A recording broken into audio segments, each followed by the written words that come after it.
విశ్వ హిందూ పరిషత్ మరియు బజరంగ్ దళ్ ఆధ్వర్యంలో హనుమాన్ జయంతి సందర్భంగా శోభాయాత్ర అంగరంగ వైభవంగా మంగళవారం సాయంత్రం నంద్యాల పట్టణంలో నిర్వహించారు. హనుమాన్ జయంతి సందర్భంగా నంద్యాల జిల్లా విశ్వ హిందూ పరిషత్ మరియు బజరంగ్ దళ్ ఆధ్వర్యంలో శ్రీ హనుమాన్ శోభాయాత్ర మంగళవారం సాయంత్రం అంగరంగ వైభవంగా పురవీధుల గుండా కొనసాగింది.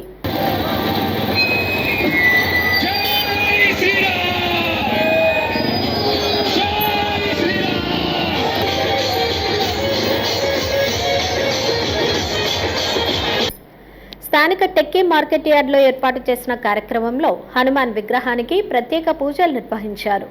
నంద్యాల ఎంపీ బైరెడ్డి శబరి, విశ్వ హిందూ పరిషత్, బజరంగ్ దళ్ మరియు ఆర్ఎస్ఎస్ ప్రతినిధులు, జిల్లా బీజేపీ అధ్యక్షుడు అభిరుచి మధు మరియు భక్తులు పెద్ద సంఖ్యలో హనుమాన్కు ప్రత్యేక పూజలు నిర్వహించి శోభాయాత్ర ప్రారంభించారు.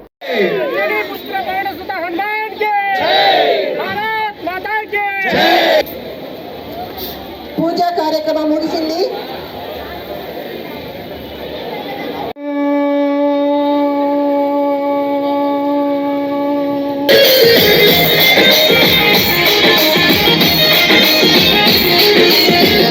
హనుమాన్ శోభాయాత్రలో ఎటువంటి అపశృతి చోటు చేసుకోకుండా జిల్లా ఎస్పీ సునీల్ శరానా స్వయంగా ఏర్పాట్లు పరిశీలించి శోభాయాత్ర జరిగే వీధుల్లో పర్యటించి అధికారులకు తగిన సూచనలు, సలహాలు ఇచ్చారు.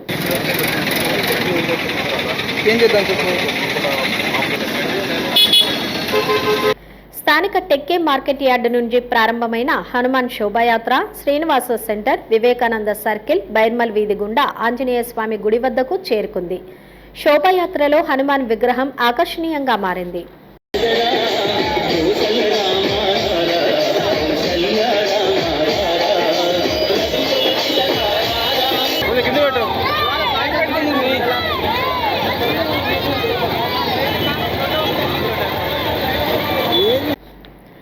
పలువురు జాతీయ నాయకుల వేషధారణలో సాంస్కృతిక కార్యక్రమాలు ప్రదర్శిస్తూ చూపర్లను ఆకట్టుకున్నారు. జాతీయ భావం ఉప్పొంగే విధంగా దేశభక్తి గీతాలు ఆలపిస్తూ వేలాది మంది శోభాయాత్రలో పాల్గొన్నారు. కార్యక్రమంలో శ్రీ రామకృష్ణ విద్యా సంస్థల అధినేత డాక్టర్ జి రామకృష్ణారెడ్డి, రాష్ట్ర మార్క్ఫెడ్ డైరెక్టర్ తులసిరెడ్డి, వేదాంత గీతం ఫౌండేషన్ శంకరానంద స్వామి, పలువురు భక్తులు పెద్ద సంఖ్యలో పాల్గొన్నారు.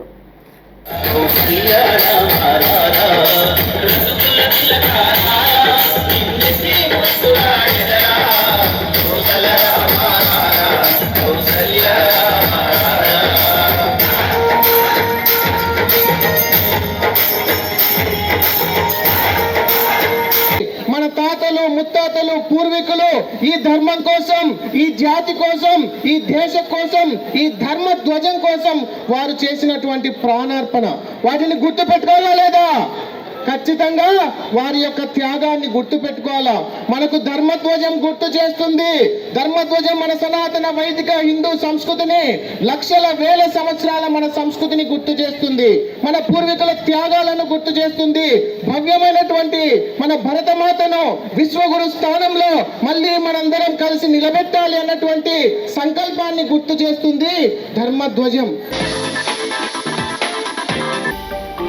హలో అండి, నేను మీకు Rakshitha. Please to subscribe Nandyal communications.